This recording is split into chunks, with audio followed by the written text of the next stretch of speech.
Welcome back everybody. In this video we're going to be unboxing and reviewing the Minix Neo Z83-4 Pro Windows 10 Mini PC. We're going to unbox this, see what we get inside that packaging, and then we're going to power this bad boy up and see exactly what it can do. We are going to put it right through its paces. So stick around guys, my name is Scott and you are watching the MXQ Project. So the packaging on this, I have to say, is actually very nice. It feels very professionally made, which is nice to see on things like this. It's very professional. The graphics are all really nice, and it feels really thick and sturdy, which is something I don't normally see. Now, if we flip it on its side here, it's going to give us some little bits of information. Like, it's going to tell us that it can run 4K video. It's going to tell us that it's got an Intel processor. It's running Windows and stuff like that. Nice little things to tell the consumer what they're getting with this product. If we flip it round, it's going to tell us what we get in the box. So we get the box itself, the Minix, we get the wall bracket, the Wi-Fi antenna, the plug, and the HDMI cable. All standard stuff, but it's good that they let the consumer know what they're getting. Now, if we turn it around, we get a full spec sheet as well. I'll get that into focus, but you can see that it's running an Intel X5 processor, 64-bit processor. That's part of the Intel Atom family of processors. It's got Intel HD graphics integrated in there as well. 4GB of DDR3 memory, so you've got plenty of RAM to play about with. 32GB of eMMC storage, and it's got dual band Wi-Fi, which is great. So you've got that 2.4 GHz Wi-Fi as well as the 5 GHz, and it's got Bluetooth 4.2. It's running Windows 10 Professional Edition, the 64-bit edition of that. It's got HDMI 1.4 port as well, and the mini display port, so there's another option for outputting your video. Audio output, again, it's just through the HDMI lead or through the 3.5mm audio jack, which is great to have. And that also acts as the input as well, so if you wanted a headset or microphone, you could use that. It's also got gigabit Ethernet, a TF card reader, 3 USB 2.0 ports, and 1 USB 3.0 port. So it's got all the bells and whistles. So let's open this up and have a look at everything inside. So here we have the Minix itself. It's very nicely built and it feels very sturdy and robust. It's made out of a kind of really thick black plastic and it looks kind of inconspicuous like a lot of the TV boxes we've seen before, but it's really nice to hold and kind of look at. Now if we look on the side here, I'll get that into focus again, we've got our USB ports and things. So we have 3 USB 2.0 ports and we have a USB 3.0 port along there as well, the end one. We've also got the SD card reader, micro SD card reader, and a power button, which is nice to have because a lot of boxes don't have them. On the other side, we've got the 3.5mm audio input and output jack, the mini display port as well, so that's an extra way of outputting your video, HDMI 1.4 port, your Ethernet port, and your standard power jacks as well. Now on this side we have the Wi-Fi antenna port as well. This is where the Wi-Fi antenna is going to attach to, and I'll show you that in a little bit. Now we also get this mount as well. This is a VESA mount, which can mount to VESA compatible monitors and TVs. And it just kind of clips out like this. Now there's the box without the mount on, and you can see the bottom of the box as well there. Pretty standard stuff, Windows sticker, etc. Now the mount is really nice. I'm not going to mount it because I don't have a compatible monitor. But what I'm going to do is I'm going to leave the box actually in the mount, because with the box being fanless, it means that it can get very hot, especially on a flat surface like a TV cabinet or something. So if we pop it back in and leave it in there, when it's actually on a flat surface, it's going to be elevated slightly, so the heat is going to be able to disperse from the box evenly away from the box. It's not going to get too overheated. So if you're doing anything intensive, that's a nice feature to have. It means it's not going to get too hot. So let's have a look at the rest of the stuff in there. So here we have a standard HDMI cable, nothing to say about that, you've seen those before. And again, not too special, but here's the power brick that you get with the device, similar to what you'd get on a laptop or notebook or something. Here's the plug that they've sent me, and again, they've sent me the wrong plug. They've sent me an American plug this time. They normally send me European ones, but I'm in the UK, and we use a 3-pin kind of plug. And that's okay, when you buy these, you can actually select what plug you want, but when they send them to review, they just send me whatever. And here we have a little bag of screws. Again, that's for the mount, so you can mount it to your monitor or TV if you've got a compatible one.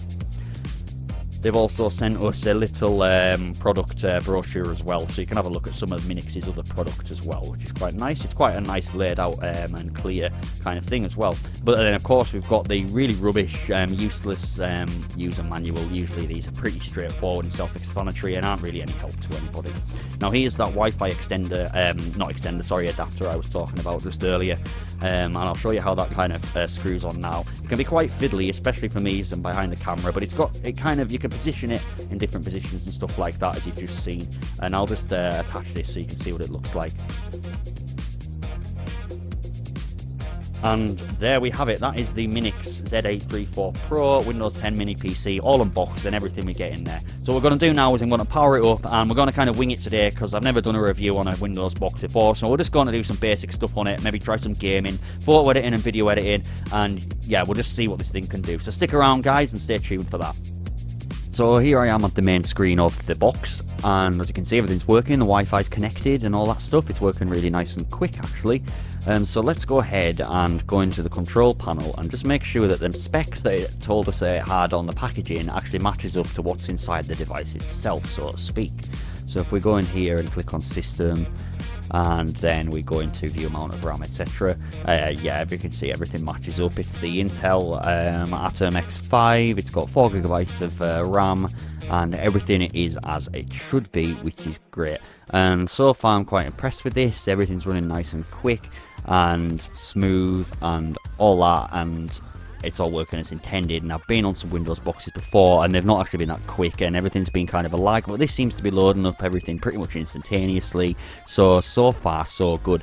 So let's move on now and let's fire up YouTube and the web browser and see how we get on with that. I actually thought it'd be a cool idea as well to install the drivers for my Wacom graphics tablet as well, so I'm going to be using that throughout the video. That will also act as a kind of trackpad like you'd see on the laptop, and it'll also allow me to type basically whenever I need to. So let's go ahead and go to youtube.com. I'm just writing it on the graphics tablet, and then we'll search for the MXQ project.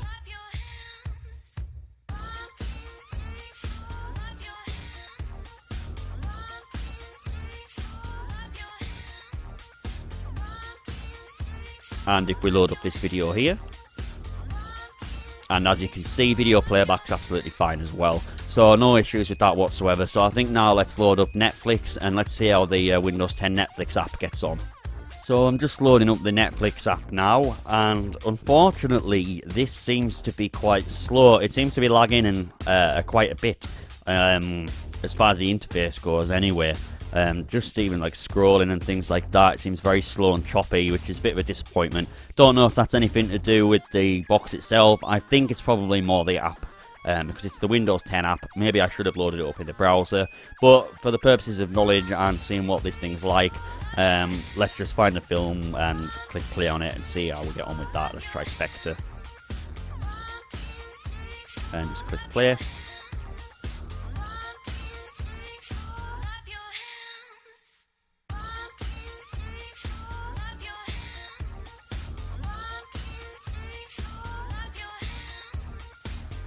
So video playback itself seems absolutely fine, so I'm inclined to say that it's just buggy user interface on the app itself. So next up we're going to fire up Photoshop and see how we get on doing some image editing and things like that. So I'm just loading up Photoshop now. I'm using the graphics tablet and pen again, and let's just create a new document and see how we get on with this, shall we? So if we go up to File and then New, and then we'll create a new canvas for us to work on. Yeah, that's about right.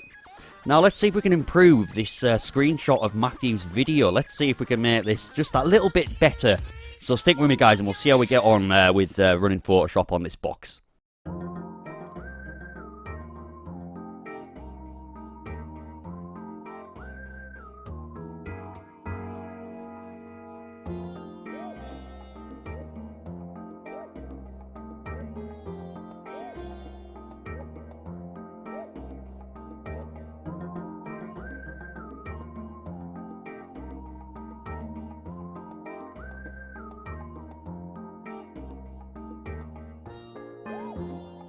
And there we go, absolutely beautiful. I have to say that's a major improvement. Let's just add a bit of text and stuff here, but I definitely think that's a major improvement. Sorry, Matthew, but I would say that was a lot better than how it started.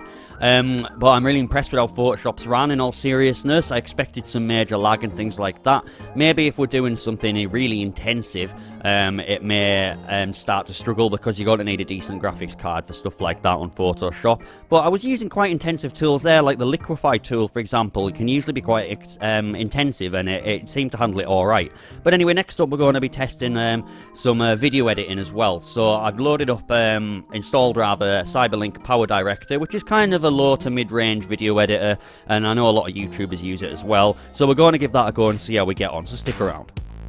So this is Cyberlink Power Director 15, it's just the trial version, but we're just going to do a little bit of editing here, nothing too major. I'm just going to use these kind of stock clips that come with it. It's quite a nice editor actually, and I use it sometimes as well in conjunction with Sony Vegas and Adobe After Effects. But anyway, that's besides the point. So we're just going to do some simple editing here and just see how it handles it. So we've got some stock clips that it comes with, and if we just kind of sort of drag these into the timeline and maybe add some transitions and things like that, and then just see how we get on, how it handles it, and then we'll maybe render it out and see how long the render time takes.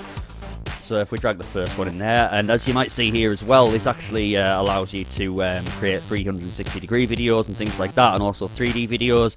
We're not going to bother with anything like that today though. So if we just drag in a couple of these clips, and we'll try and edit them together. It probably won't look very nice, but it'll give us a good idea of how well this is going to work on this box. So I might just speed up here, and what we'll do is we'll drag these clips in, and we'll add some transitions and things like that, and we'll just see how we get on, and then we'll set it off to render. So bear with me guys, I'll be back with you in just a second.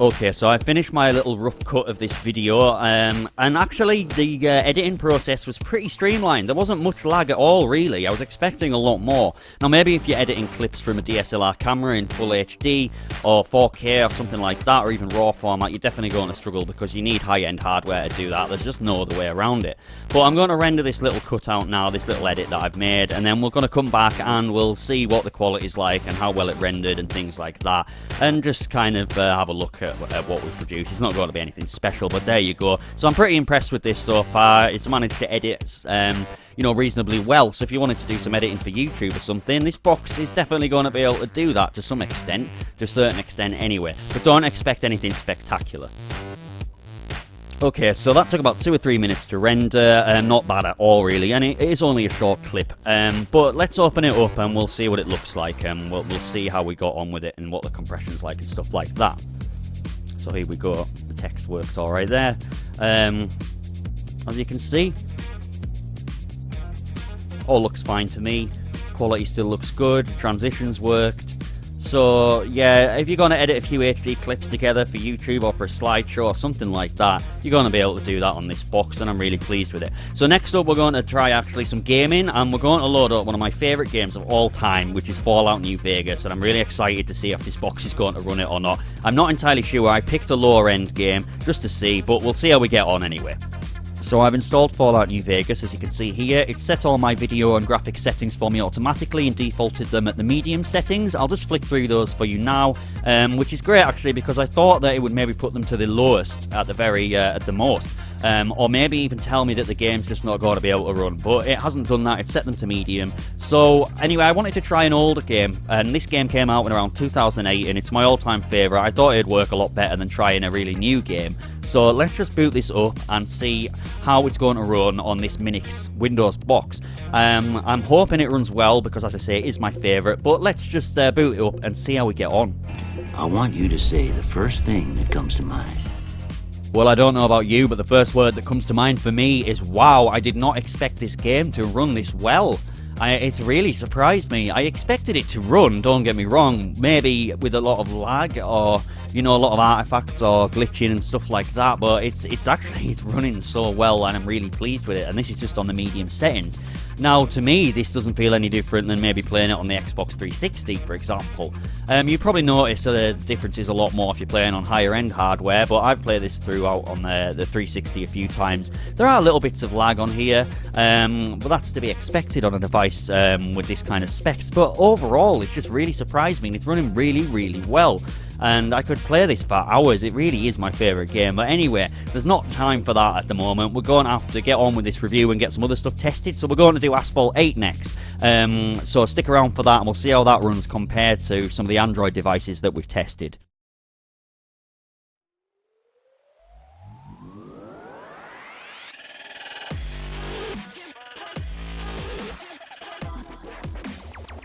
And here is Asphalt 8 running. It's actually on maximum settings here. We've set the video settings up to max, so everything's completely maxed out, and look at it, it is absolutely gorgeous. And I can't believe how well this is running. I know I keep saying that a lot, but this box just really keeps surprising me. And we've seen this running on the previous review, if you watched it. Matthew reviewed another Windows box, the AlphaWise X5, and it was very jittery and very laggy and things like that, but this is just absolutely flawless, and it beats the Android version, hands down. Any of the Android boxes we've reviewed and tested this on, it's beat it hands down. We've got everything just maxed out. There's no lag, there's no jittering, there's no weird stuff happening, there's no textures randomly popping in. It's absolutely flawless, and I'm really pleased with it. But let's move on anyway. We're going to now jump over to Minecraft Windows 10 Edition and see how we get on with that.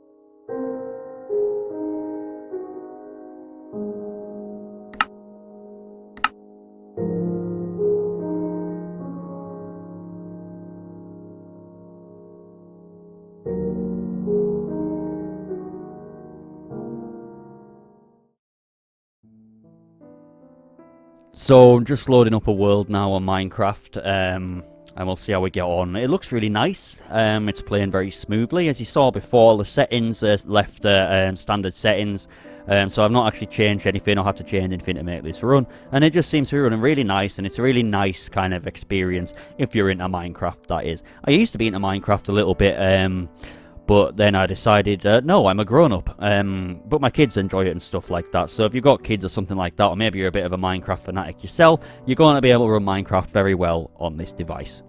Next up, we're going to be doing a bit of emulation, not too much, but let's see how we get on. So next up, we're trying some emulation. I've loaded up the Dolphin emulator, and I'm testing a GameCube game out, and unfortunately this is one point that this box isn't doing very well on.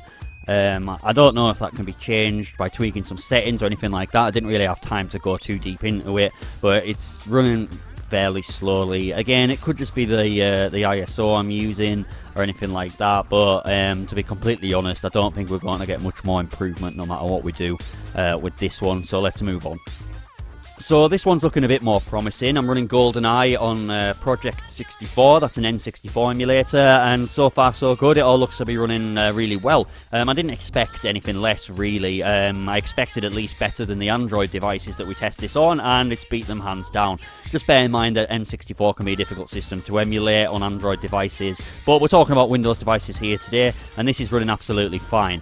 So next up, what I'm going to do is I'm going to load up the Xbox app from the Windows Store, and I'm going to do a bit of game streaming. So I'm going to try and stream a game from my Xbox One to the Minix Mini PC. So I'm really excited to see if this is going to work okay. So stay tuned, guys. Okay, I've booted up the Xbox app on the Windows 10 Store, and now let's go and try some game streaming. So we come down here and click the streaming button, and we're going to try and connect to my Xbox. So hopefully in a moment we should see my Xbox dashboard appear with any luck. So let's give that a go now.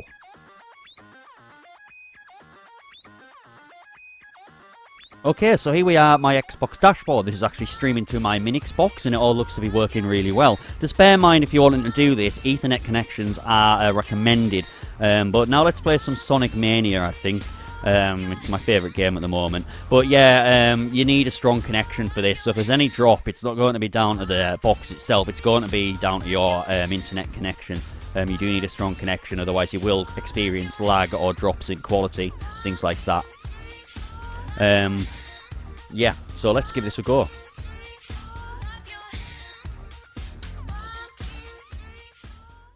I love this music. So nostalgic, it's great. Sega really hit the nail on the head with this one. And here we go. Everything seems to be running fine. I mean, I'm noticing drops in quality and some lag there, and you know, some kind of very minuscule freezing. But again, that's down to internet connection. You need a strong connection for this. You can actually change the streaming settings as well within the Xbox app. I won't get into this at the moment. You can see there that it's lagging. But yeah, that's absolutely great. It's running absolutely fine.